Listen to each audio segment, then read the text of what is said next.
看来他的实力也提升了很多，这倒是很让我很意外啊。他的语调中透露出一丝不易察觉的兴奋。夜色如墨，沉重的阴影笼罩在古老皇城的屋脊上，微弱的灯火从宫墙内透出，隐隐约约的映照出2道黑影。他们的对话低沉而充满压迫之感。可是要不了多久，你们都将会死在我的手里。声音冰冷，像寒风中刀刃相击，杀意凛然。空气仿佛凝固，只有阴影中的2人呼吸可闻。突然，一阵风吹过，带起了一片落叶，它在宫灯下旋转着，无声的落下。接下来要格外的注意了。你不要小看这个皇国势力，在这皇国之中存在着造化主神级别的大能。他的话语中夹杂着一丝不易察觉的颤动，恐惧和谨慎在空气中弥漫。如果一旦被造化主神级别的大能所发现，那么我们就无法成功顺利获得那个宝物。他的声音低沉，如同夜宵的低鸣，充满了诡异。那些造化主神级别的大能，每一个都足以翻手为云，覆手为雨，引动规则之法。一旦落入他们的规则之法下，他们之间的角逐将是生与死的较量。到时候要是府主大人怪罪下来，你我都会受到惩罚。这句话像是寒冰刺骨，让周围的空气都降了几度。而那道黑影听到府主大人4字时，刚刚还充满杀意的气息如潮水般迅速退去，取而代之的是深深的忌惮。他的身体微微一震，眼中闪过一丝不易察觉的忌惮。府主大人，那可是最为恐怖可怕的大存在，拥有着绝对的权力和力量。即便是在整个大宙之中，府主大人的恐怖力量足以让无数造化主神都感到无比的忌惮。那道黑影深吸了一口气，将心中的杂念压下。他知道接下来的每一步都必须小心翼翼。如果真的一旦被皇国中的造化主神级别的大能发现，他们将面对的不仅仅是失去那道宝物，更有可能是生命的威胁。府主大人的惩罚也不是他们目前这个层次的存在所能够承受住的。他们的对话在这里戛然而止，只剩下夜风在宫墙间穿梭，周围的一切都是那么安静，静到可以听见对方的心跳声，静到仿佛时间都在这一刻停止了流逝。最后这2道黑影渐渐地从黑暗中彻底地消失不见。3天时间很快就过去了，而今日便是神州皇国的神脉会开始。在这1日的阳光照亮皇国大地的那一刻，所有势力强者纷纷朝着皇都之城掠去，因为神脉会就在皇国之都举行。神州皇国的神脉会终于在万众瞩目中拉开帷幕，晨光洒落在金碧辉煌的皇都城墙之上，反射出耀眼的光芒，如同无数利箭齐射，预示着今日的非凡与激烈。皇都城门敞开，各路强者如潮水般涌入，他们的脚步坚定，目光如炬，手中的兵器在阳光下闪烁着寒芒。他们的服饰各异，有华丽的锦袍，有朴素的布衣，但共同之处在于每个人身上都散发着不容小觑的威压。皇城之内无数豪华的宫殿林立，天空之上无数道神奇强者的身影正在飞行，而巨大宽敞的皇城街道两旁，摊贩们叫卖声此起彼伏，各式各样的商品琳琅满目，从珍奇异宝到罕见兵器，应有尽有。买家卖家交头接耳，议价声、欢笑声不绝于耳，整个市场充满了喧嚣而又兴奋的气氛。此次来参加神脉会的神奇强者们，在皇城的上空和街道中穿行，偶尔驻足观看某件宝物，却又很快地继续他们的搜寻。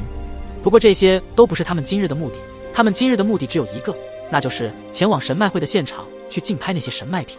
皇都之城的一座巨大的广场，一望无际，宏伟而壮观。在广场的中央矗立着一座巨大的圆形竞拍台，台上伫立着4根巨大的柱子，而柱子上雕刻着不同的图案，散发着庄严神圣的气息。而在圆形的竞拍台四周排列着一圈圈阶梯式的座位，每一级台阶都用稀世之材精雕细琢，隐隐散发着光泽。而这一次神州皇国召开的神脉会现场是露天式的，此时那些座位上已经坐满了来自此次参加神脉会的各大势力强者，他们的目光或好奇或期待或沉静，像是深不见底的湖水，让人琢磨不透。而在巨大圆形竞拍台的上空中，3个宝座悬浮于其上，宝座上刻画着复杂的符文，每一道符文都仿佛蕴含着无穷的力量，闪烁着淡淡的金光。宝座周围的空气似乎因为这股力量而扭曲，让人不禁心生敬畏之色。神脉会还未正式开始，但空气中已经弥漫着一股紧张而兴奋的气氛。各大势力的神奇强者们低声交谈，偶尔能听到他们对即将竞拍物品的猜测和议论。他们的表情各异，有的自信满满，有的凝重沉思，有的则是面带微笑，似乎对即将到来的神脉品竞拍充满了期待。萧炎环视四周，目光锐利如刀，捕捉到了那几道隐晦的身影。他们的出现如同幽灵般突兀而神秘，与周围的喧嚣形成了鲜明的对比。尽管只是背影，萧炎却能感受到他们身上散发出的磅礴气势，那是属于强者的从容与冷酷。不到一会儿，萧炎、灵动牧尘等人也已经来到了这处广阔的广场，他们随意找了一处座位落座，感受着这里现场的浓烈氛围，比起万界中的任何一场拍卖会都要更为的浩大非凡。皇国的神脉品果然是与众不同的。拍卖会的气氛紧张而热烈，无数道目光在人群中穿梭，仿佛都在寻找着什么。而就在萧炎等人落座之后，却依旧无法掩盖他们身上的锋芒。他们静静地坐着，但他们的存在感如同磁铁一般，吸引着四周的目光。因为在场的一些势力强者们都知道他们是丹神塔的人，在几日前又见识到了他们的恐怖实力后，遇见丹神塔的人都会小心翼翼起来。就在此刻，萧炎的目光穿过层层人群，无意间捕捉到了在他们对面那几道熟悉的身影。那些身穿黑衣身影，仿佛阴影中的猎手，不动声色却透着危险。萧炎刚来到神州皇国的时候，曾与他们有过一次交锋，当时仅仅只是眼神交汇间，并感受到了来自对方的隐晦诡异的恐怖气息，至今仍历历在目。尽管他们之间的距离相隔遥远，但萧炎能够清晰感受到，面对那些黑衣人，目光如针芒一般刺向自己，仿佛随时都可能化作致命的箭矢。而萧炎的面色不变，只是微微颔首，表示察觉。周围的同伴们似乎也感受到了面对那些黑衣身影上的那股不寻常的隐晦诡异气息，他们坐得更直了些。面对其中一道黑衣身影，目光凝视而来，直视向萧炎。虽然相隔甚远，但萧炎却能清晰地感受到对方目光中的审视与挑衅，而萧炎便是无比的从容应对，眼中闪过一道金芒之色，毫不退缩地与那黑衣身影进行着对视。整个神脉会上，其他势力强者的注意力似乎都被这场无声的对峙所吸引，空气中的紧张气息愈发浓厚。而就在紧张的气氛之下，突然三道光芒如彗星坠落，划破了紧张的空气，直冲竞拍台上的三个王座。随着一声沉闷的响动，三道身穿华贵长袍在众人惊愕的目光中翩然落定。长袍之下是三位身姿挺拔的身影，他们宛若神邸降临尘世，身上散发出的气息令四周的所有势力强者都感到了战栗。萧炎、灵动木、陈花仙子、云韵等四位大道主神的面色逐渐的凝重起来，正打量着这突如其来的三道华贵身影。那三道华贵的身影气势如同狂澜巨浪，无情地冲击着每一个在场者的心灵。即便是萧炎、灵动、沐尘，还是花仙子云韵，也不禁为之心生一丝来自他们身上的恐怖气势。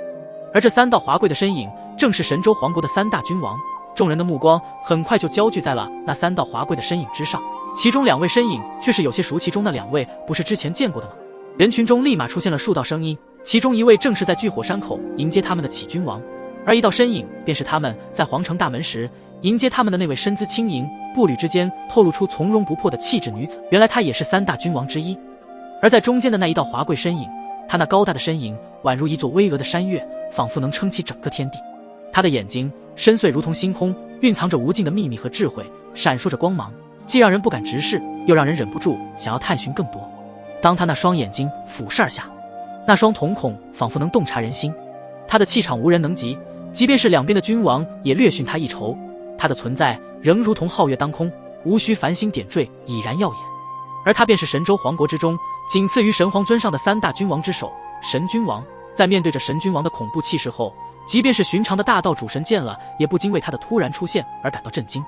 神脉会的现场气氛骤然紧绷，所有的目光都牢牢锁定在那三大君王的身上。这一刻，时间仿佛凝固，连呼吸声都显得过于响亮。三大君王静静地坐在王座之上，环视四周，那是一种超然物外的宁静，却又蕴含着不可一世的霸气。突然间，神君王轻轻举手，简单而有力的动作，却仿佛有摧山倒海之势，空气中传来了轻微的颤动，紧接着便是无数道目光的追随。在这一刻，所有神奇强者都意识到，这三大君王将给这次神脉会带来前所未有的波澜与震撼。神君王的气势如排山倒海之势，弥漫整个神脉会现场，将所有的喧嚣声都被压了下去，只剩下他那平静而又富有磁性的声音在空气中回荡。各位来自万界的各大势力的英雄，欢迎来到神州皇国来参加此届的神脉会。我也知道你们等这一天已经等了很久了，而这一场神脉会就在这一刻正式开始。神脉会的规则与你们万界的拍卖会一样，竞价最高者得。当然你们也不用担心自己拍下神脉品后会不会被各大势力的强者盯上。我在这里向你们保证，你们在神脉会中拍到的任何一样竞拍品都会无比安全地落入你们之手。如果有人敢无视我们神州皇室的规矩，下场。神君王的话到此处，空气中突然弥漫出一种令人无比窒息的恐怖压迫感。